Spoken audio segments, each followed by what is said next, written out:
Ring the bells, pop the bottles. The Eagles are back. Jalen Hurts answered the naysayers perfectly. We got some Viking crybabies out there. Don't worry, we got you. We are here to help add to your pain. Feels like a Victory Monday type day. Let's go. From the city of brotherly love.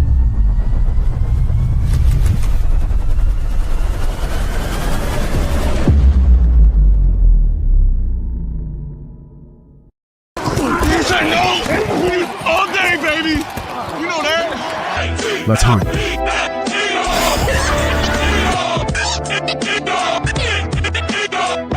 If we don't come together right now on this hollow ground. Where are you going? I'm going to pick a fight. Get up, nothing! Are you not entertained? Are you not entertained? Is that why you are here?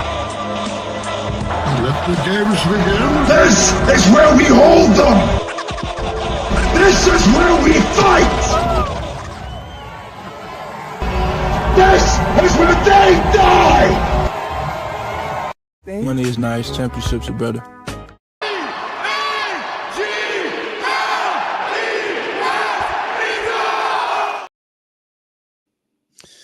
Welcome, everybody, back to another Victory Monday podcast. I am the host. I'm the player. They call me Moss Money. And, of course, I got my guy with me, the GM, Ernie B. What's up, bro? Man, happy to be back, man. We, I mean that for just the show. Just happy to be back talking a little ball. You know, I mean, this is one of those times in Philly fans' history where, you know, I said it last show, we seem to all forget the year after the Super Bowl. Like, you know, whether it's 2005, 2023, you know, 2018, 2023, here we are. You know, it's the year after the Super Bowl seems to weigh a little heavy on the Eagles. You know, it's just one of the things. Yeah. And you know what? The Eagles perfectly answered the bell when they needed to. Eagles go 5-2, beat up on the Minnesota Vikings and Carson Wentz with a victory. And the talk of there's a couple of talks of the town right now going on. There's a lot of moving parts right now in the Philadelphia Eagles. One, every Eagle Hurts fan club president is out there showing the colors, wearing the number 1, calling out anybody with receipts and saying he can't pass MVP. There's a lot of noise out there for those Jalen Hurts haters right now. We're looking for those people out there who said or who had something to say over the first 6 games, right? And we got one where he showed up and showed out. And just to add to, not insult to injury, but there it is. Those are the numbers. Pretty picture. 19 for 23, 326 passing yards, 3 touchdowns. Perfect. Wish I had to drop for the Street Fighter sound. Perfect. 158.3 passer rating. What a day for QB1. What a day for Jalen Hurts. And what a day for the Philadelphia Eagles and Philadelphia Nation. I think when we talk about takeaways, we look back at this game and there's a lot to unpack. I think you got to start with him. I'm giving him his flowers. As critical as I've been of Jalen Hurts, I am first and foremost to say here, he needs to get his flowers right now, not tomorrow, not next week, right now, because that was a hell of a performance that he put on against a very good defense and Brian Flores and the Minnesota Vikings. I believe the number 1 rated defense in the NFL against the pass. Can't really say much more about QB1. I feel like we're on the same boat here of top takeaways, and I think it has to be Jalen Hurts. Are you on that same board, or you got something else for me cooking? Well, first off, you know, I got to clarify. They were the second best pass defense. They were not the first, but I think was it Atlanta? I thought I saw Atlanta was up there. It might have been Atlanta. I just know they were second for the podcast. But yeah, let's talk Jalen Hurts for a second. Let's talk.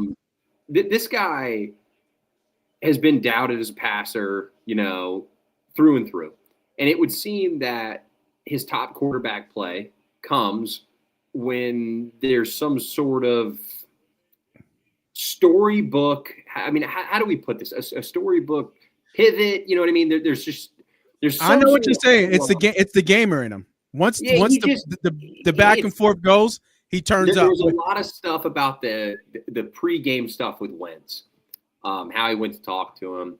I don't know if him and Jalen spoke before the game, but I know they spoke after. Let's just say they spoke before the game, and it turned in this whole, blah, blah, blah. This guy's in this head, whatever. Yeah. Dude, this is the best game he's played as an NFL quarterback in his career. It's not the Super Bowl. It's not the last Super Bowl.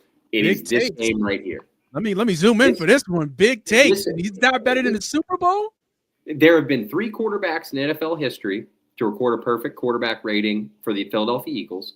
Don't give it up. Give it up. That's a question for our member. Don't give it up. Don't give it up. Oh, well, it's pretty obvious. Michael Vick's not there, so it's it is a couple guys, but he's one of 3, right? Who has had this happen. I think the biggest part of this game is the entire locker room leading up to this game was talking about establishing the run.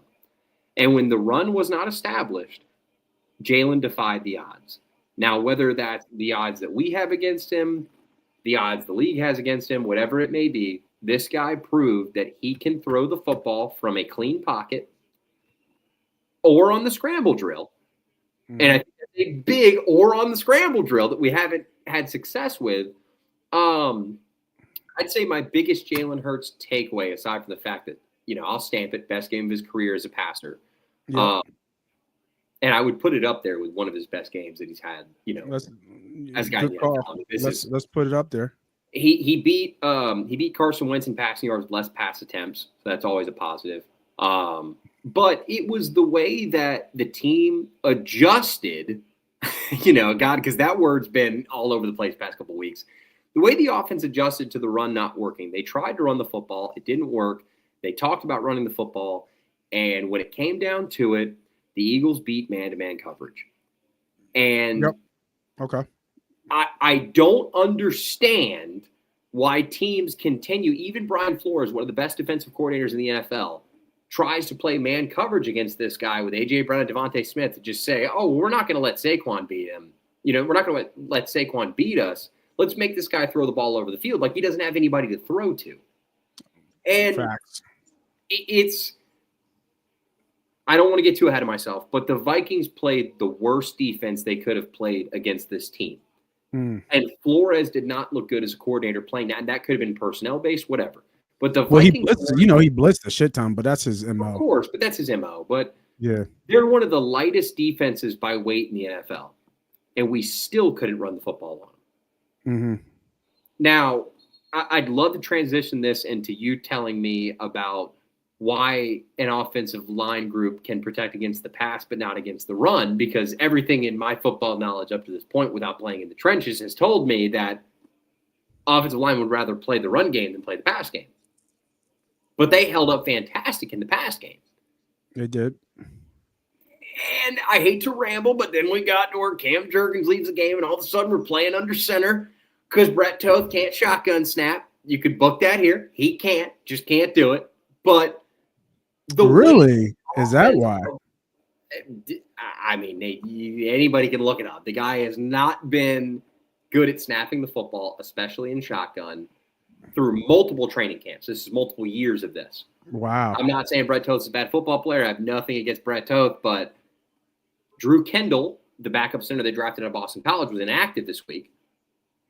And Brett Toth had to step up to the job instead of moving Dickerson over, which was the job last year. Steen would fill in. I would assume Matt Pryor would fill that in. Stoutland didn't want to move a bunch of stuff around. They didn't want Pryor on the field either. And that is what it is. But it is very interesting to me. The way that they won this football game was out of character for the squad. It was out of character for the quarterback. And I've said it on this show how many times. I'm sure you can answer this. Who was the happiest person at the end of that football game yesterday? It was Jeffrey Lurie. It was Jeffrey Lurie. He loved to see what he that. saw. Yeah. He loved to see DeVonta Smith career game. I mean, we can't not talk about that. DeVonta Smith career football game. Yep. A.J. Brown, 2 tugs. And Hurts looked poised, composed, and was a threat as a pocket passer. I think that's my best takeaway from the game is a poised, composed Jalen Hurts with solid pass protection threw the ball all around the yard. What else can you ask of a quarterback? Yeah, I mean, what else can you ask of him? I mean, he played perfect. According to the game rules, he played perfect. Yeah, no, I can't not knock it. And that's why I said we got to give him his flowers. As much as we can sit here and tear him down from the beginning of the year and what that looked like, then we can absolutely give him his flowers on playing, as you just said and I kind of alluded to, a perfect game. And the numbers say that. And just want to go back to the stat sheet. I mean, look, we don't got a lot of misses here, right? Not a lot of white dots here. No. A lot of green, a lot of touchdowns. That one all the way to the left there, that kind of improv with A.J. Brown. There, I saw some hate that he was jogging. No, the corner kind of jumped the route and he kind of just slid. Look, them two AJ both gave looked up at each on his other. route, but then moved into the scramble drill, which I think was a big emphasis of this team. Was when Jalen moves, you have to move too, and Correct. that was where there was some issues with Brown. I thought Brown played a great game. Smith played a fantastic game. One thing I want to point out on this passing chart real quick. Yep. Look at those 2 tugs down the middle, man. Real close to the numbers. I was told this guy can't throw down the middle. Well, the middle's a real small portion of the field. Yeah. Those were 2 throws that were made. The DeVonta touchdown was just beautiful. I mean, that was a dot. But the AJ throw is the one that's least talked about. And I'm talking about the first one. The very first one down the middle where he throws this ball 28 yards, I think. And it's right on AJ's numbers in between double coverage. And You talking about the touchdown? Yeah. Yeah, that was a the one to the right. needle throw. It almost looked like, I'll be the first to say, it looked like AJ wasn't ready for the catch.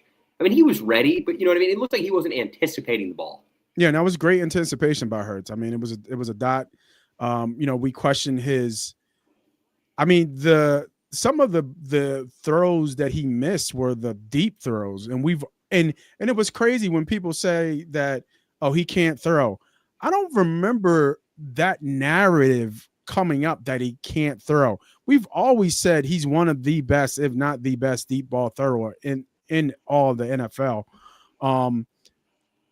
We've been steady on that too. I'm not trying to interrupt you though. I don't know what that narrative is coming from. We've been critical of Hurts, but we have been very steady in the fact that he is, if not the best deep ball thrower in the league. Correct.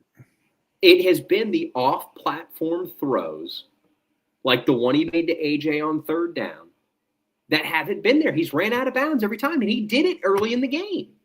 He took a sack, and that's where his legs have not been a part of his game this year. Go look at the last 3 weeks of rushing stats. It ain't nothing.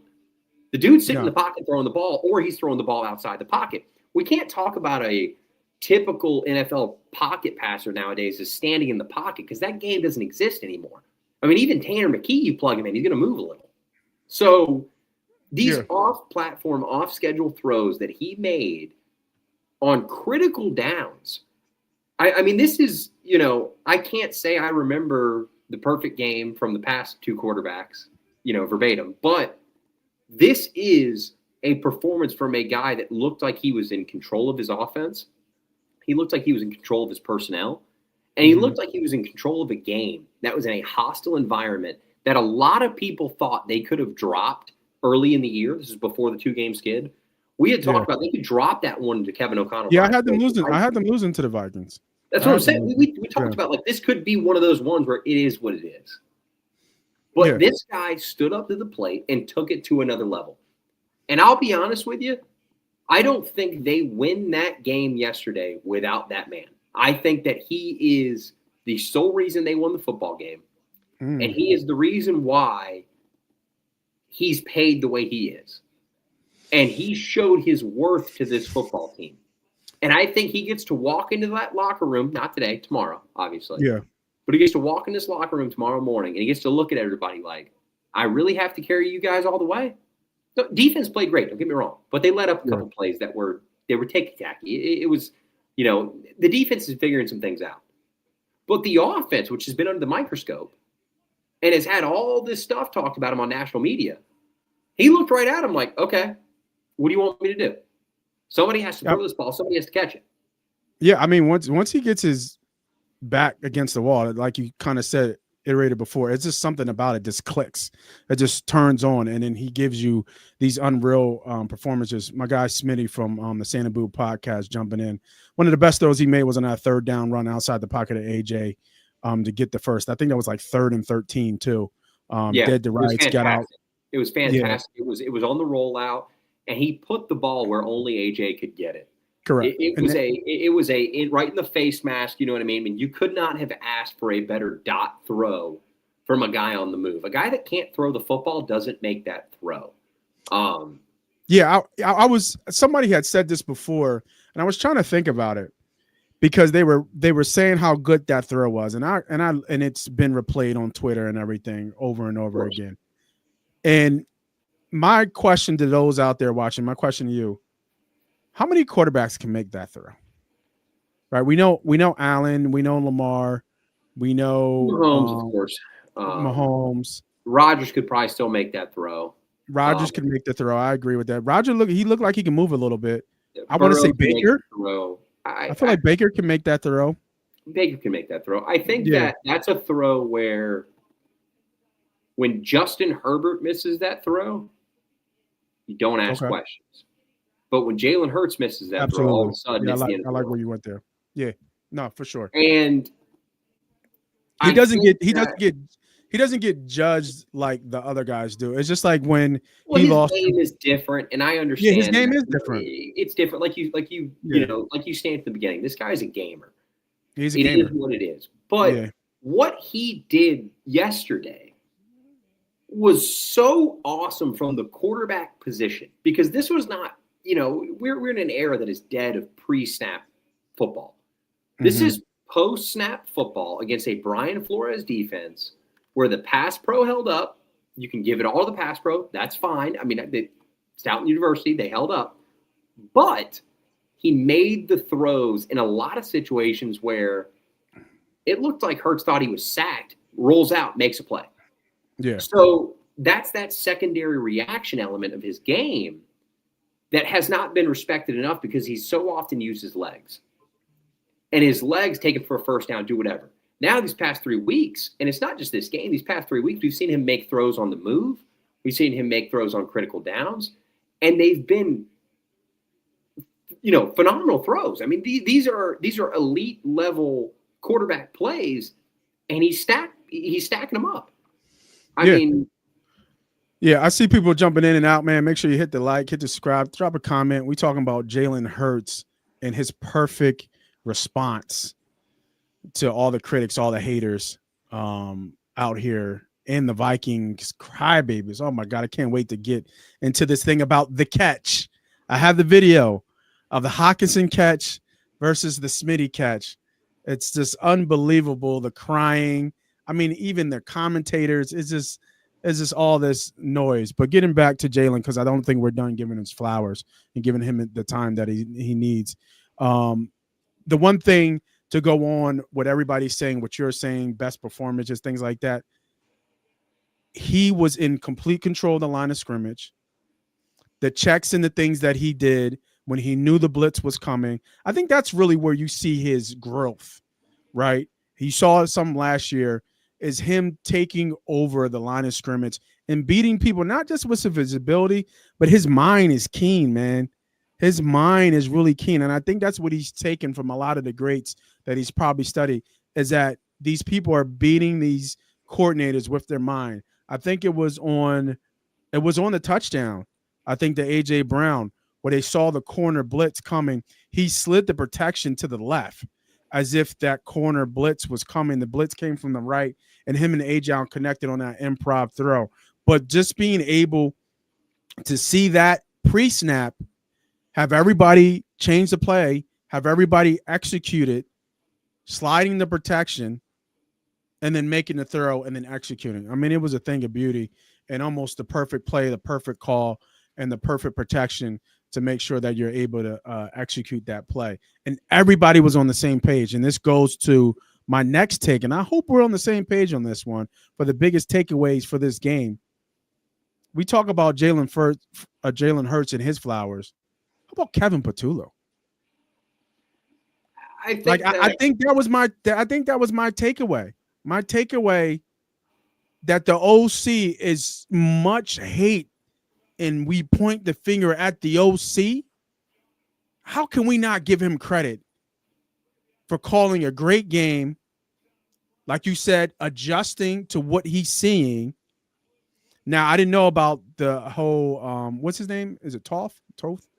Brett Toth. Brett Toth? Yeah. I didn't know he couldn't do the snap from a shotgun. So my thought was, wow, we're getting Jalen under center. We're doing play action. Yeah. We're adding some wrinkles a little bit to this offense. So that's how I saw it. But, I mean, the fact that you said he couldn't really snap, so that's switch it up. But, damn, did it work? Like, did Jalen under center? No, it did. It worked phenomenally. I'd say my one thing is on the Brett Toth note, his snapping could have incredibly improved since these past few off seasons. But I will say I don't think that there is some sort of, I don't know the right word, nuance or whatever is the word coming to head, but I don't think there's a right way to put it as to why they went under center other than the fact that they had a center change. And in years past, they had moved Dickerson over and changed the left guard. They did not do that this time. They opted for Brett Toth to just go in there and take some snaps. Yeah. And his first shotgun snap was an RPO, a run play, I believe, and he was blown up off the line. I mean, he just got destroyed. And from there, they pivoted and they made some changes. I don't know if I'm ready to give Patullo all of his flowers just yet. I think this was more of a Jalen Hurts flowers game than it would be Kevin Patullo. I agree. No, facts. Facts. I just like they had to be in sync, and that's what I think they look like when they're in sync. I think Patullo is but a martyr for what's going on. Well, I mean, I think that at the end of the day, this is Nick Sirianni's offense, and I find that to be misconstrued through coordinators. So this guy's been around for this long. He called the plays to begin with. He moved to Steichen, right? Yeah. Then you moved Brian Johnson, disaster. Then you moved Kellen Moore, everything's perfect, And then what it's just Coward has said he's so coordinator dependent, and that's fine. Mm-hmm. But I think that what we saw here was a growth from the Eagles' offense as a whole. Again, I'll reiterate this real quick. Jeffrey Lurie wants to pass the ball. The Eagles believe in pass to score, run to win. They went into this game with the idea that they were going to run the piss out of the football all over the Vikings because of their size matchup. And they didn't do it. They adjusted. They threw the football all over the yard. It is what it is. Yeah. I don't think there's a credit to anybody but Jalen Hurts. Because this was not a game plan going into the game. You're knocking away my takeaway. What would be your second takeaway? First, we gave Jalen. I like the OC as my big takeaway for number 2. What was possibly your big takeaway from this game as second top takeaway? What you want to kind of speak on? My second top takeaway was roster game day adjustments. Okay. Brett Toth played because Drew Kendall was inactive. No. Not like Toth would have been inactive, but they moved that around. If Barkley were to get hurt, Bigsby and Shipley were the only active running backs because A.J. Dillon was inactive. And is that surprising to you that Bigsby went over Dillon at this point? I think it was just a change of game day things. Where can you shuffle the roster the most without complications would be at the bottom. I thought special teams Xavier Gibson, who was claimed off waivers a few weeks ago, I thought he really changed the kick return game. And one of the biggest problems coming to this game went worse. What's that? I felt like it went worse once Shipley went out.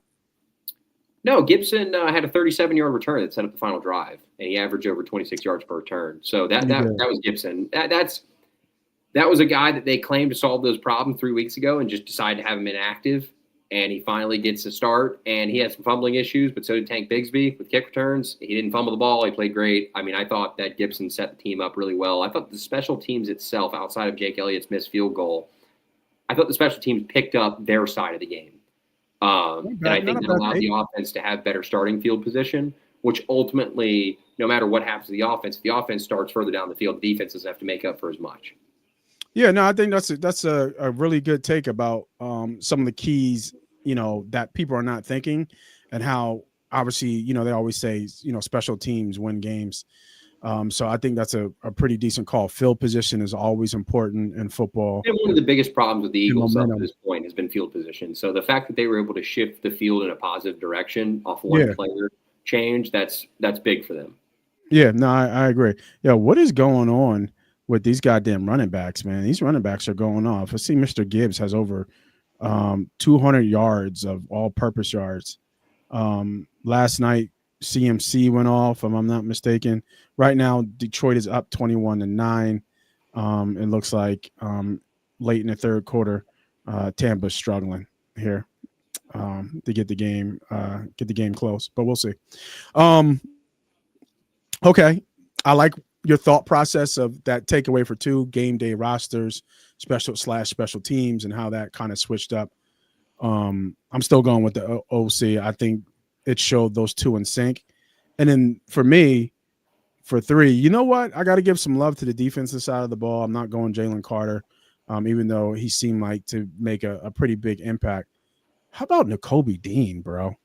Yeah, I'm so glad you said that, because that was my third takeaway. This dude flashed, boy. What is it like to have a real downhill linebacker? Because I don't care what anybody says about Zach Bond. Zach Bond's a great football player, but dude, he ain't Nakobe Dean.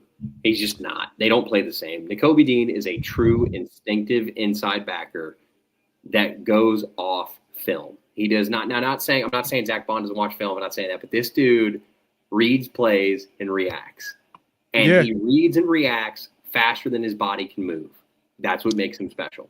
Yeah, no, he flashed. And how, I mean, damn, like linebacker, like, how about this trio of inside linebackers? We don't know how to handle it because it hasn't happened in Lurie's ownership. So we don't know what this means. I've never seen it where they have 3 legit players. You have an ex-All-Pro, you have a guy coming back from a crazy injury and flashed. On his way, that I think possibly, if he can play full season, might be a Pro Bowler.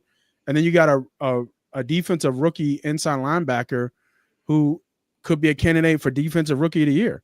Like, all 3. I mean, he starts lining up on the edge and getting production like he did this past weekend. He set the edge real nice, and he wasn't asked to be a pass rusher. He was more of just to set the edge and clean up stuff. But if he's put in that position as a pass rusher and he succeeds with a couple sacks or whatever, I agree. I think defensive rookie of the year is in heavy conversation for Jahad Campbell. Yeah. So, but man, did Nakobe Dean flash? I mean, he looked good in his short snaps. I mean, he in the packages that he was in, I was actually impressed with the way that they shifted personnel. It didn't seem like they moved things out of whack. Everybody got to play on the edge. Yeah, they actually had him rush too. He wasn't just there as a phony. They made him. He wasn't a decoy. He went down there and put in the dirty work, and I thought he held his own. So yeah. I think the only thing to tell was that in certain passing downs, Campbell came on the field for sure. Campbell was on the anytime Dean was out there, Campbell moved. Yeah, right, exactly. Anytime Dean comes on the field, Campbell's playing as Campbell's got to move. Yeah, no, I agree. You're not going to take Jahad Campbell off the field. That's a given.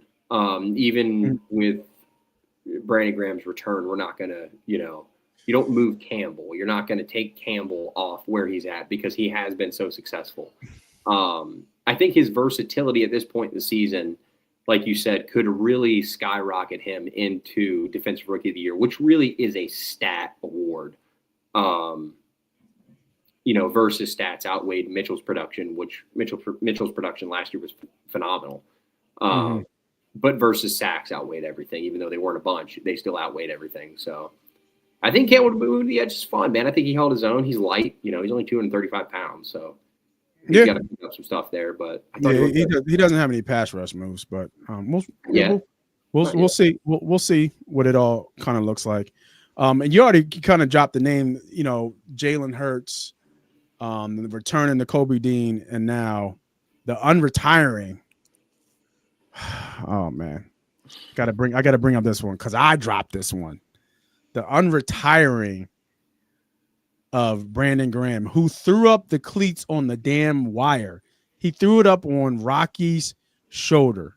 And again, one of the most underrated Eagles of all time, in my opinion. Two-time world champion Brandon Graham hanging up the cleats today back in March 18th. He did the whole tour. He did the Rocky, the jersey, everything. Won the ring. Picture perfect story book ending to a great legendary Eagle career. And what do we do? What do we do? We hear the drums of battle. We think this is Rocky 4. Apollo Creed is dead, and I need to come back to revenge my friend. And now we're coming out of retirement to give it more gas. And it's the absolute worst decision, I feel, that a legendary player can do. I want you guys to talk to me about this. I want to feel what you guys are feeling. We have a member in the background that we'll bring on here shortly. Got to ask him some questions too as well about how he feels, how Eagle Nation feels. But tell me how y'all feel about Brandon Graham. It's official. We'll be making his announcement tomorrow about returning back to the Philadelphia Eagles. Ernie B, man, I'm not feeling it. How you feeling, bro? I'm going to keep pounding the drum like I've been saying, man. The year after the Super Bowl, the Eagles don't know what the fuck to do. They grasp for air. They're drowning at sea, grasp for anything that floats, man. I mean, this is I think this is a decision that does help the team. But I find it interesting that there was no talk about Brandon Graham coming back until Zadarius Smith retired. Okay. And as much as I hate to be that guy, we talk about money allocation. Be that guy. And they freed up about $10 million of cap allocation from Zadarius Smith's retirement. Where are they going to go spend $10 million on a pass rusher right now? There's nobody available that can rush the passer other than former Eagle Brandon Graham. Kenny? I don't think he's here to rush the passer, man. I think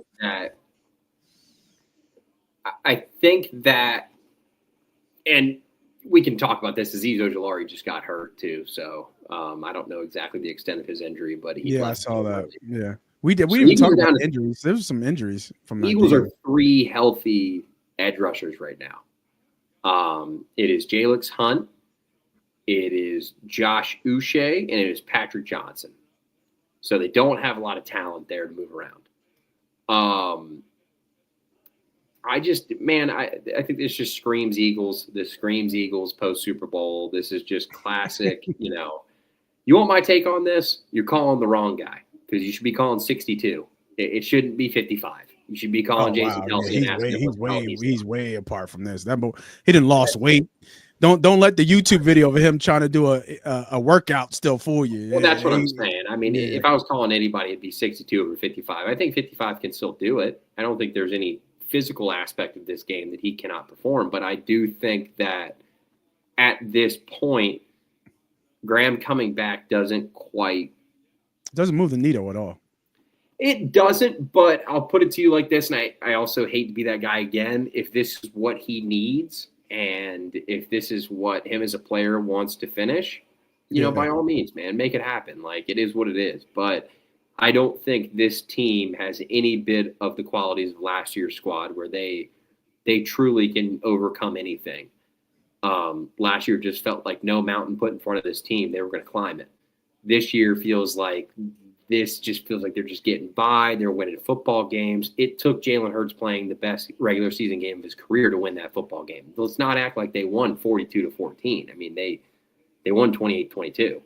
Yeah. And they were a questionable touchdown call away from being in trouble. So, yeah, no, I hear you. Espo says, I'm not a fan of Brandon coming back. I'm not against it by any means, but it feels riding off in the sunset only to renege. It feels like a bad omen. There's always injuries in this game. And I think that you have a chance to tarnish your legacy. And I don't think that, I think in this spot, he should be selfish and let it was, I said it before, it was storybook. It was good.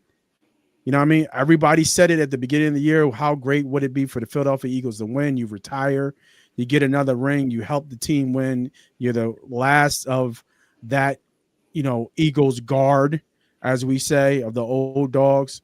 You hand it over to the young pups to go. And now you just you can't, you got to climb up the ladder and get your cleats off the statue to lace them up one more time and make sure that they're tight to be able to play at this game at a high level. Now, is it more of a veteran presence? I think he can do it without putting on the jersey. But let's bring in our member and see what he has to say. Hey, real quick. Yeah. Espo dropped a good comment right before that, talking about Cooper on the outside. Who's Cooper? DeJean? Oh, okay. Yeah. When he was talking that, we were talking about the outside linebackers. I'm just like, does he mean Campbell? No, but what he's talking about is where the Eagles play base with Cooper on the outside. Yeah. I know what you're talking about. Yeah. So, Espo, the one problem is here, and I'll keep this short, is Fangio loves DeJean as the nickel. He believes the nickel position is an extra linebacker as opposed to an extra cornerback. And DeJean's play and nose in the run game is one of the reasons why he is essential to that role. In hindsight, they had a couple veterans in for workouts after the Week 1 game against the Cowboys, one of which was Mike Hilton. He's now with the Colts. It would have been really nice to have a guy like Hilton, a bona fide slot corner, if we wanted to move Cooper to the outside. But as of right now, until you can replace that nickel, they will not move Cooper to the outside, mainly because of Fangio's want for Cooper to play that nickel position in his defense, which I think he's perfect for. Yeah, no, I think he's perfect for it too, and he's balling. All right, let us bring in our member of the Money Pot Sports Podcast. And guys, you remember, if you want to become a member, jump on the show with us. Hit and go to YouTube, hit the join button. There's the tiers of you can do. I think it's $9.99 to jump on with us every month. Get you guys on here. Let's hear your voices. Become part of the Money team. Yeah, right. Yeah, that was a new name, man. Come on and join the team, man. It's fun to get on here and talk sports with our guys. But without further ado, Mr. Marcus, what's going on, brother? My dog. After a victory Monday, properly. There we go. What's good, Cuzzo? What's good, man? How's everything? Good. Just working, handling, all the stuff we got going on during this shutdown. Yeah, that's right. So for those who don't know, Marcus is part of the armed services. So shutdown is kind of crazy right now. Folks not getting paid and kind of trying to figure it out. No end in sight. So sorry to hear that. You need some help from us in the show. Make sure you get with us. But we're here to talk Eagles. Sorry.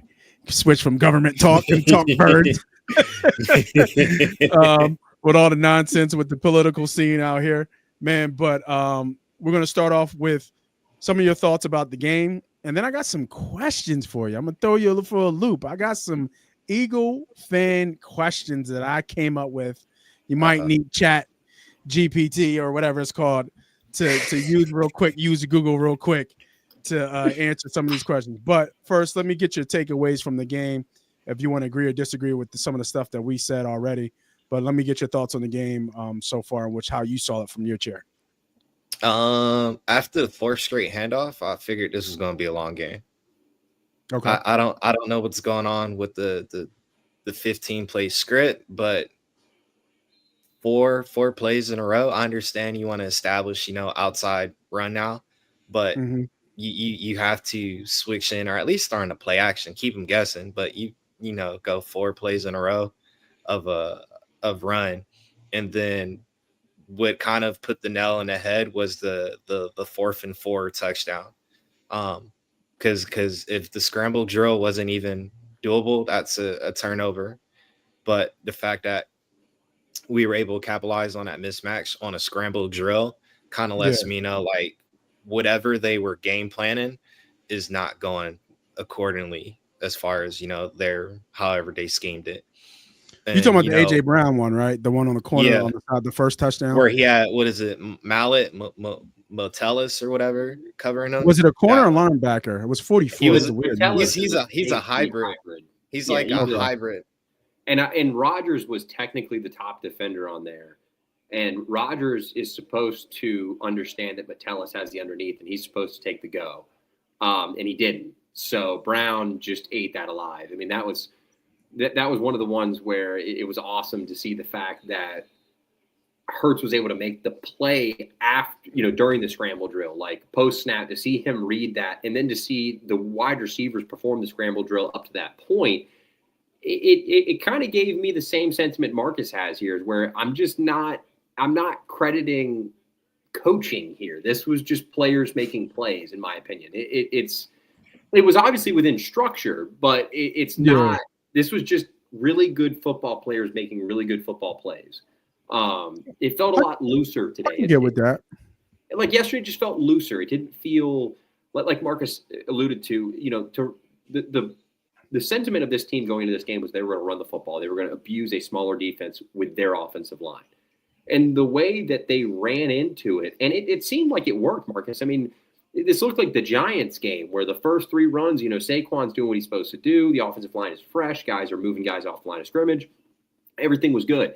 And all of a sudden, they just halt again. And it's like, everybody talks about adjustment. They adjusted to a form of this team that we haven't seen in years. I don't think we've seen the passing game work when the running game didn't since 2022. I really don't think we saw that. In 2023, it was different. Last year was a run-heavy team. We did not see the ball aired out like it was freely since 2022. I mean, that was just, in my opinion, that was the guys. Like I said, I'll put it like this: it was players making plays. And so you think, and Marcus, I'll swing about to you. Do you agree with Ernie B? And then 2, do you think that was, that wasn't a Batula thing, but just the players just saying, okay, we're going to, like, how much lease do you think Jalen has is to say, all right, we're not doing this no more? I mean, I feel Jalen has enough, but you can only do so much with what you have. Because if no knock on Nick, but he knows we're going to start seeing a lot of loaded boxes. So the best way to attack that is either going to take advantage of your one-on-ones or get Dallas busy on these screens on the outside.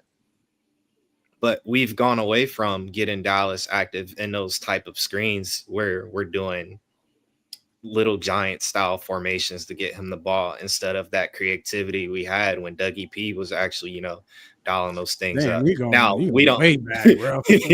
But I mean, those plays were effective. Getting you can't tell me having Dallas Goedert in those type of screens was able to give a big body that type of ball. Now you have a matchup where big body versus little body being the DBs, Dallas is going to get it there. Now we're at this era where Dallas can't unhitch that trailer, but I'd rather take advantage of that if folks are going to focus on Saquon. But it has me believing there's no faith in his O-line right now at where we're currently at to where they can do those different styles of play. You got Brent Toth getting bullied as soon as the ball's even snapped to where you thought he's running back 3 in the backfield. So I'm curious to see what lines up they're going to do. I'm surprised, if anything, they didn't move Steen to the left guard and have who's Pryor. the back Pryor come in right Pryor play right guard, because that's typically what happened in the past. But Dickerson, what he's alluding to is Dickerson would move to center. That was I know Dickerson's a backup center. We seen that before. And for those jumping in and out, just to let everybody know, this is one of our members here at the Money Team, Marcus Walker, Air Force General. I'm gonna put General in you. We're gonna call him the General. You get the General. We're gonna call you the General. We're gonna call the General on here. giving us some breakdown of the Eagles sports. If you guys want to be a part of the money team, go ahead and go to YouTube and go to Money Pot Sports, hit the join button, see the tiers, and you can join in. Espo kind of chiming in. I don't want to forget about you, brother. I see you with the Press X on the HB Dive. I truly believe we been so do or die because our OC is trying to figure out how this damn scheme, philosophy, talent can overcome so much. Timing and coaching matters, i.e. San Fran. The only thing I have to question is that the damn scheme hasn't changed. And he's been in-house for a while. The scheme in the offense, I alluded to it earlier, has been Sirianni's offense. Yes, correct. And I don't think the goal of Sirianni's offense is to maximize Jalen Hurts. So up to this point, at one point it was RPOs leading to whatever we're at now. Okay, well now we have to work to more under center play action because it still works. God forbid anybody an Eagles fan, it still works. They just don't call it.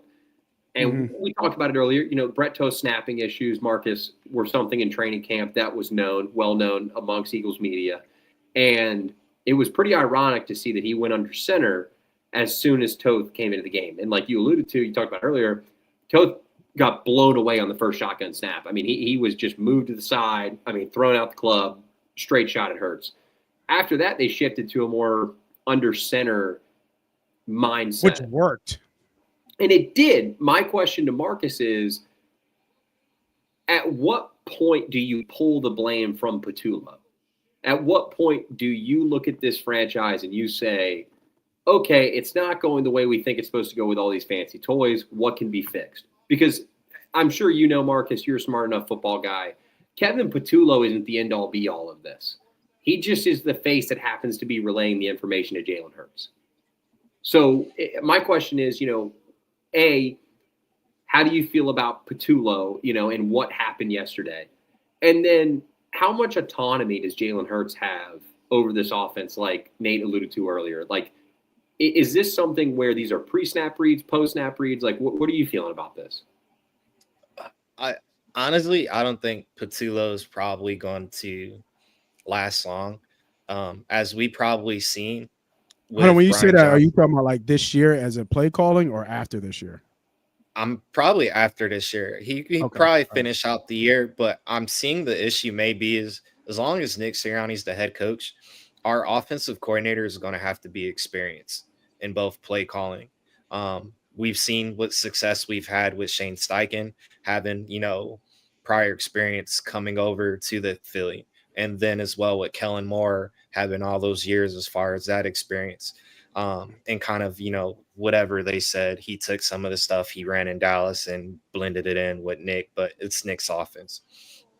But next year going forward, we're going to have some type of experience there because I can't have you doing on-the-job training as we're potentially trying to make a run because like I said, with this current roster, there's a window we need to capitalize on.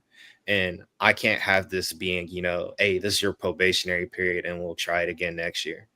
Like the opportunity is there for us, especially while the NFC is not as strong. So the road to at least get in a Lombardi is not going to be as challenging compared to, as other teams are starting to get stronger. You're seeing, you're seeing Indianapolis now potentially, starting to succeed. You're seeing all these younger programs, not much in the NFC, but still, while opportunity is available, we should be capitalizing on it because Detroit, damn near, especially right now, Detroit and Tampa probably are the two that I'm probably keeping my eyes on.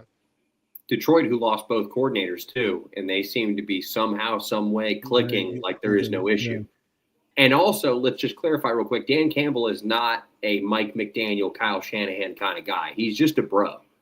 So yeah, and that goes to Espo's point to cut in there with you as you finish your take, is that does talent overcome coaching at some point? I think that I think it's a happy marriage between the two. I think that you try to discredit a guy like, this is a harsh example, but Belichick for Brady's wins, and then you try to discredit Brady for what success Belichick had. Yeah, I think you're starting to get into the game of football to a level that is not real. It takes an offensive coordinator or head coach to do something with the offense. Same goes with the defense. I think a big part of this is the question I take out of all this is Nick Sirianni coordinator dependent? I would say yes. I would say he's very coordinator dependent. But I think that the hiring of Petulo, was that something that the question that we need to ask as, fans, as people in the media, we need to ask that, was Petulo elevated based on his credentials or because he was the next guy up or because he was just there? Because let's think about other offensive opportunities. I mean, like you just said, timing. I mean, were we going to call Doug Peterson back to call plays? That wasn't going to happen. He wasn't going to take that job. So, there's a lot of people, Mike McDaniel's going to get fired. He's an offensive consultant, blah, blah, blah, blah, blah. If you think that shit is going to happen midseason, man, you're psycho. Yeah. I would love to puff on whatever you're puffing on because it ain't happening. That's all I'm going to say. It's not even getting close to happening. I mean, do you think Nick is like a low key ego guy where he needs to keep somebody who can't be almost head coach like as? I don't even think it's that. I think it was more if we were in a Super Bowl and the options that were left to get picked were kind of already taken. So it's basically, do we want to take somebody who's already in-house or do we want to go through all these interview processes and now we're prolonging as we should be getting ready for the NFL draft?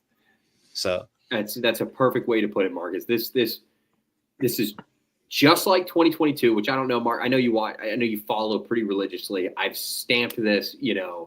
This team does not know how to handle success, but they also don't know how to handle a loss at the highest level.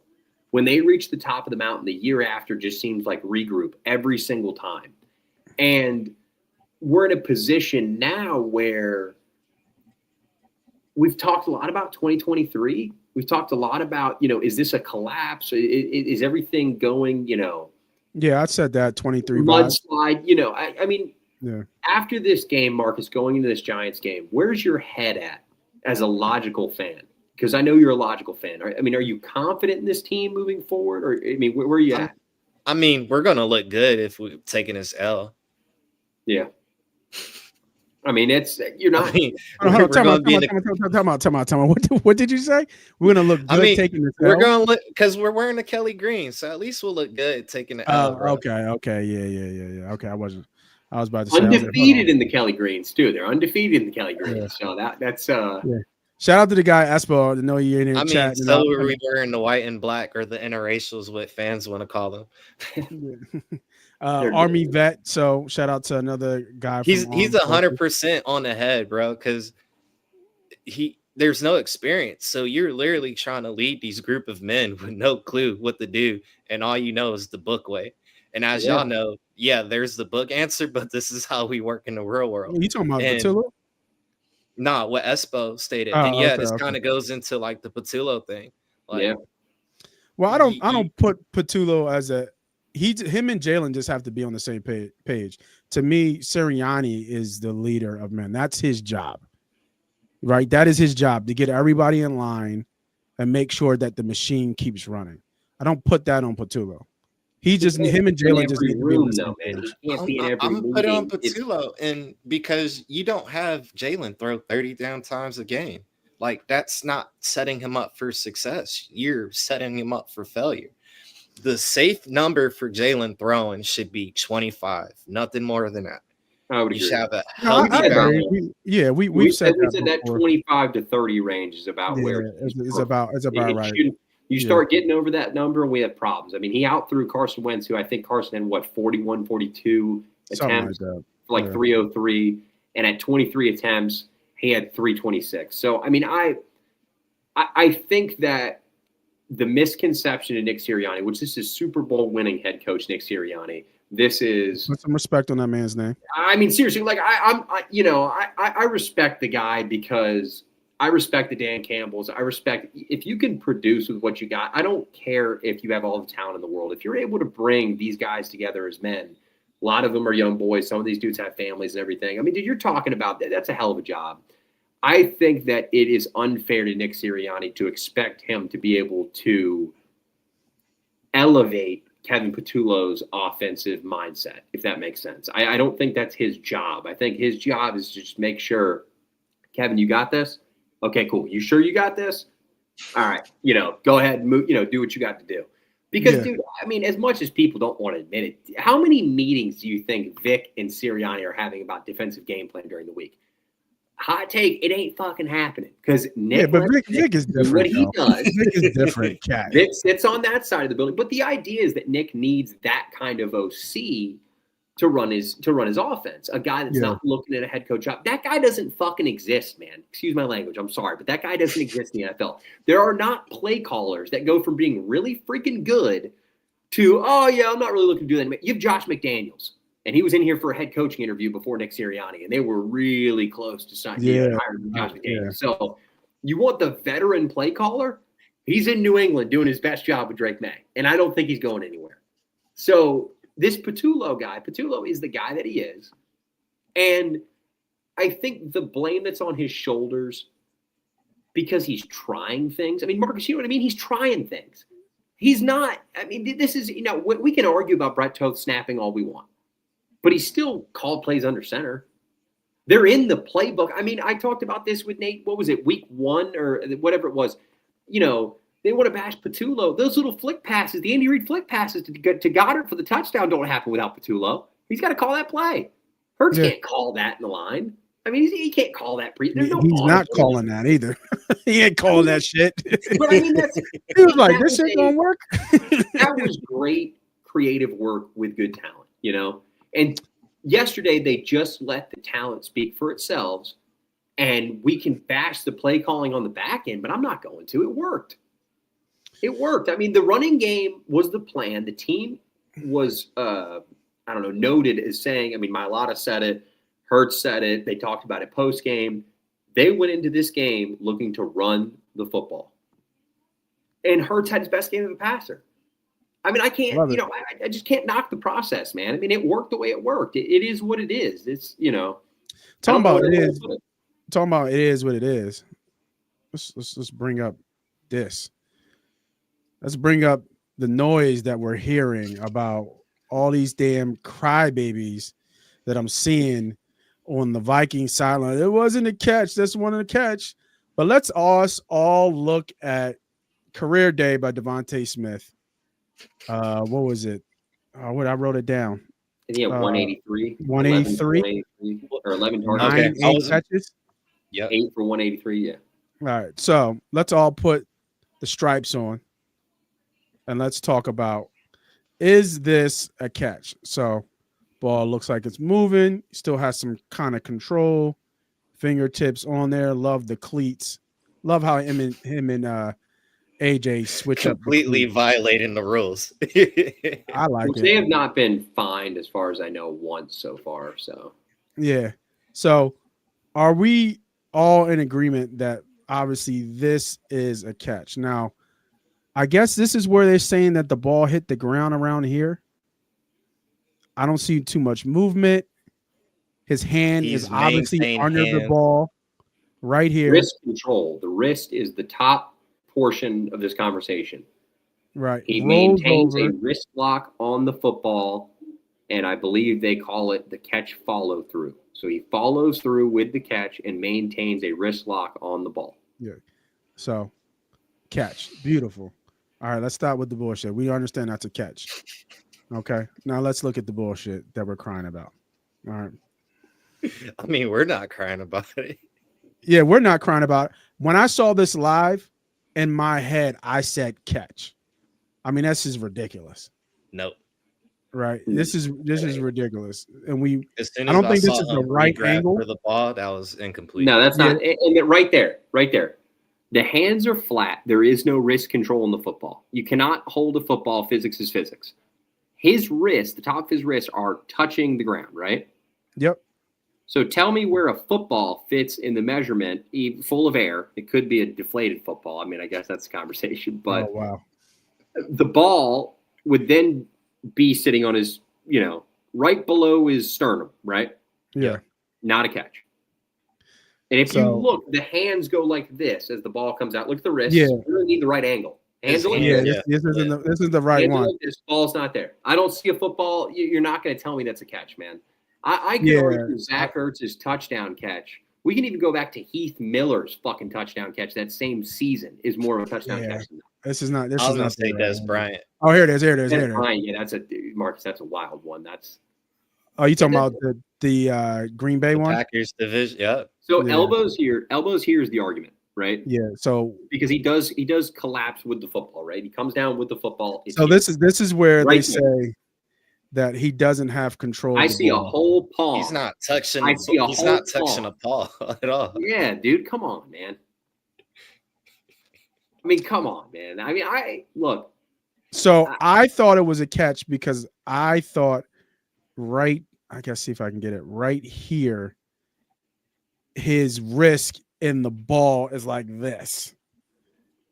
Now, if you want to call that control or not, like you said, it's physics. The ball is going to move as he's hitting the ground. So, like you said, physics. But I don't think he gave there's no control. I feel like for the ball to stay that close to him, he has to have some type of pressure on the ball. Go back 2 frames. Go back 2 frames when the ball. Yeah, you can it doesn't give me the whole thing to go through. Because it does kind of pop out a little bit. Go look at his leg right there. Bring it back a few seconds. I mean, you can see the football on the outside of his leg. Go back again. You just look a little bit further. I'm telling you, it's right there. Okay, go there. Start there. You go real slow, and you'll look at the ball. You can see on the opposite side of his thigh. There's no control there. Elbow right there. Hold on. Ball's coming out right there. Ball's there. Done. Yeah. Game over. Ain't a catch. I mean, and they reviewed, dude. What's the game? They called it a touchdown on the field, but then they got overturned because New York called down and said, "No, take that shit off." So when New York calls, there is no argument. They're telling you what's happening. Yeah, the same way they pull a player out of the game for concussion, that's the same thing. Yeah, people say the fix was in when New York calls.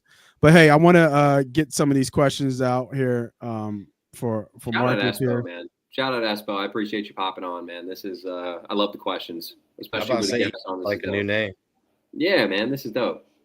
Yeah, there's no discussion.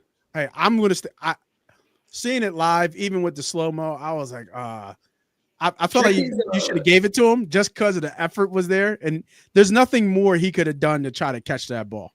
But I get it and everything. There was enough to overturn it. Espo's 942 comment and 944, both great, dude. Espo's putting some great comment in the chat tonight. I appreciate it. So much players coach. Let's see, I didn't get that one. And the one before that, he touched on what Marcus said about the hiring cycle. I mean, he's completely right. Espo, you got come on here, man. Come on, be a member. I mean, come join your more than $9.99 a month. How are y'all? A week on Red Bulls. Does Army and Air Force? Y'all go like this? Or y'all cool? There's no comparison. They secretly wish they were Air Force. Well, he's a vet though. He's a vet. You're active. He's a vet. So yeah, and if he could go back again, he would probably say he'll go Air Force. What do you say? It don't matter, man. I hear you. We're the Army like dogs. Air Force for the brains. No offense. That's yeah. All right. So we talked about a couple things throughout this whole show. And I think I stopped you, Ernie B, before you dropped the gem. So we're going to do a little bit rapid fire questions here, Eagle questions here. Let's see if we can test Marcus's Eagle knowledge. First question. I love this. Who are the other two Eagle quarterbacks with perfect passer ratings? I want to say outside of Jalen. I want to say Foles. Outside of Jalen, there was 3 of them. There's 2 others. That's one. Foles is one. Foles is one. And I want to say, was it the Raiders game? I don't. We getting technical now. I ain't looking up the game. I'm about to say no. It was It might have been the Raiders game, but I'll give you a hint. Touchdown game. The Raiders game. Touchdown game. They were wearing throwback jerseys. Oh, Vic. Nope. No. Ooh. Oh, McNabb, the Detroit game. The Kevin Curtis game. Yeah. Kevin Curtis had 3 touchdowns, like 221 yards in that game. Good one. All right. Still, you can get it right though, but it's okay. It's okay. Half All right, point. next one. Next one. We talked about this guy having a career day. What was DeVonta Smith's career high before yesterday? Yards. Ooh. I want to say 139.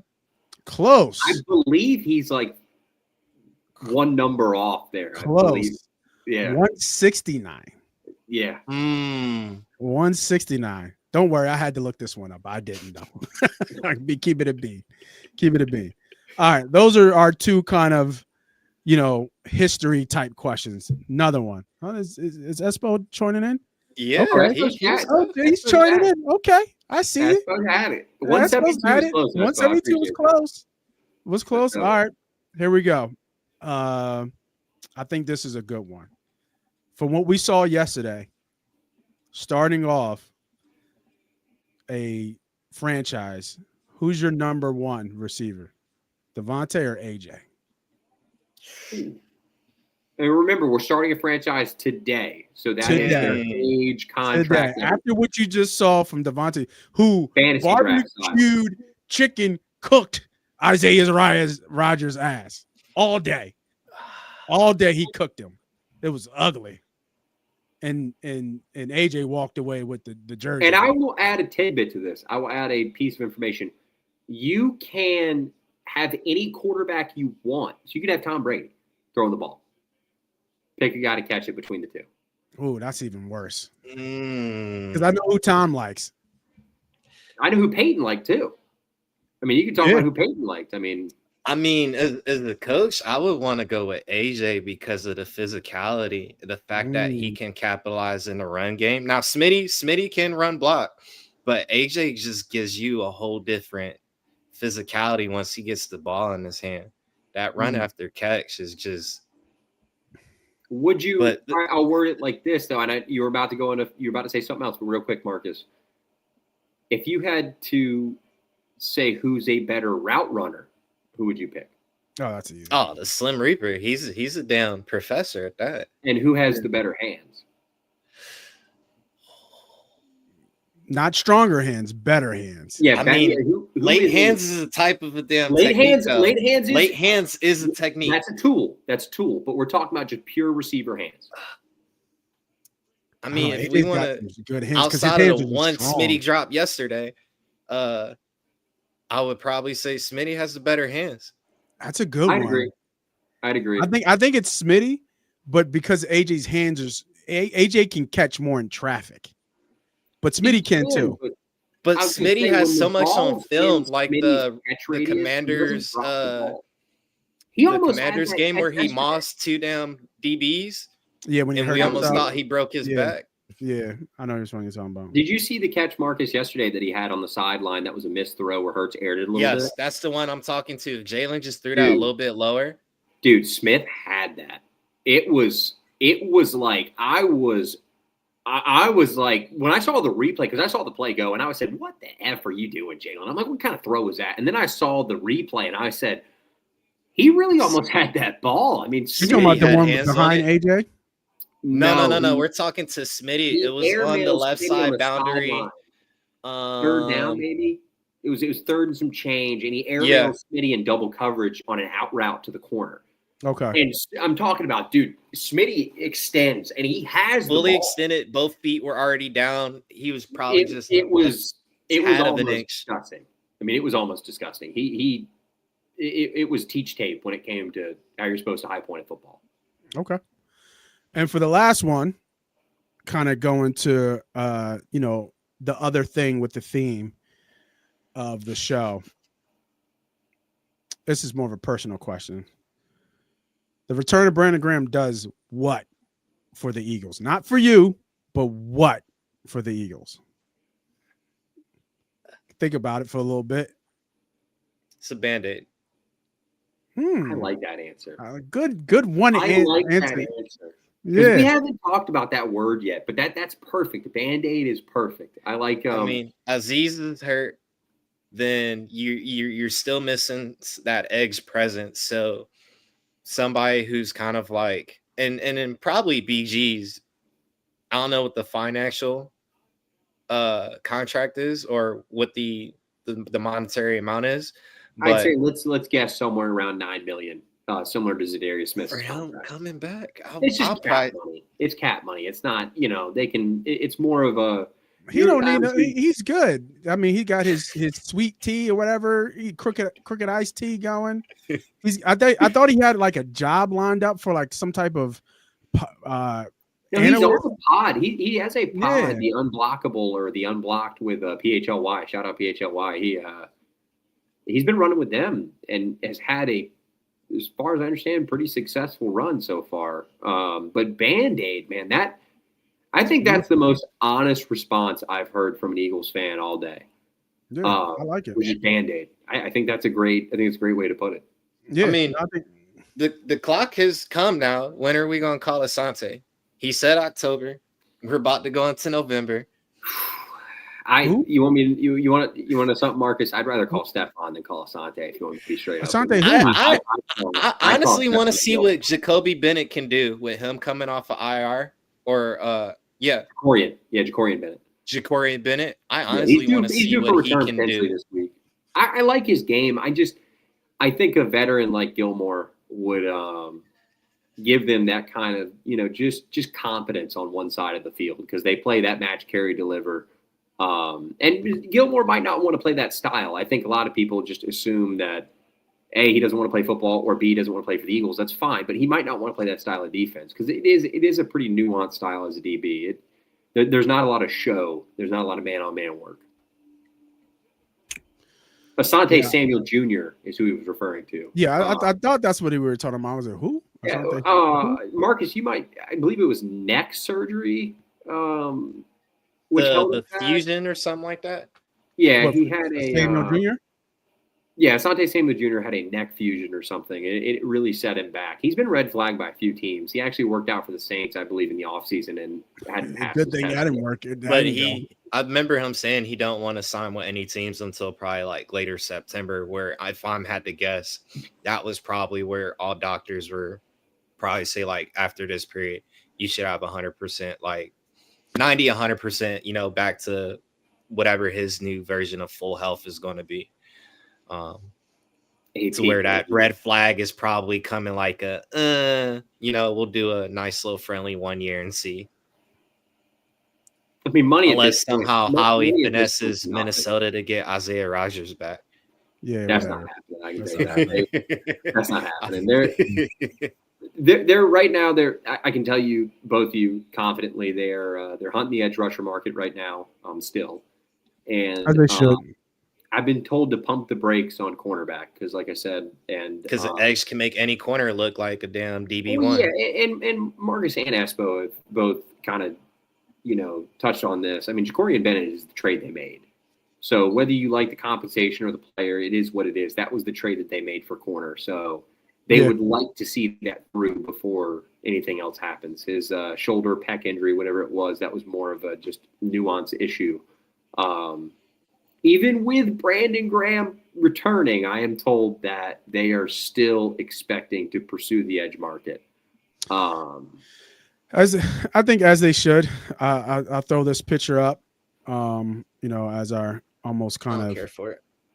It's a great close I'm not, right there. Yeah, it's a great close. You can see the grays on BG too, dude. Like, golly, man. Yeah, I think, but I think it's a fitting picture, right? The new leader with the old leader kind of coming back. As we close out the show, again, thanks for Espo. Who gives up their seat? Bro. One sec. Espo, thanks for all the comments. Appreciate you chiming in here. And all those jumping on in and out, leaving a comment, just joining the conversation, everything, man. As always, appreciate people jumping in on Victory Mondays here. What was that, Marcus? Who's going to give up their C? Or do they give them 11th? Because we have we got 11 captains, 7 captains? 7. BG's coming back, and is he going to come back as a captain, or is he willing to push out that? Marcus brings up the real details that matter. I was wondering this too. That almost kind of like makes him coming back a little weirder too, because it's like, are you just going to walk out there every game without the C? Like, he doesn't need the C. He doesn't need it. There's rules in place. You have to have the C on your chest in order to walk out to the middle unless you're a other recognized. He doesn't need to walk out. It's not his team. I need my shit talker if I'm gonna have him out there. Yeah, I mean, you have the best shit talker out there. He doesn't need it. That's what I'm saying. Like, it's just like you said, it's a Band-Aid. You're gonna put a C on a Band-Aid? No, I think this Band-Aid's here for the rest of the season. I mean, for sure, but this Band-Aid. I mean, that's another show. How we come out of, New York and with the bye coming up. But I don't. How are we gonna do that? What are we talking about? We thinking show after that, and then doing a bye week show, and Yeah, we'll talk about it. We'll talk. We'll figure it out. But I want to get everybody out of here. Everybody, again, thanks for joining the show. Marcus, being our first member of the Money Team, thank you for joining as well. All those who chimed in, new names, Espo, thank you as well. Shout out Espo. We will be just back. Drop the bread and hop on, folks. Yeah, for sure. We will be back next week, hopefully, because it's a big game. I kind of looked ahead of the Vikings game, and I want this Giants game because we got ragdogged last game. And they might be licking their chops, even though they're probably licking their wounds as well from that loss that they had. But I'm the player. That's the GM. This is the member. This is Victory Mondays. We will see you guys next week for another episode of hopefully another Victory Mondays. Thanks for joining in. See you, everybody.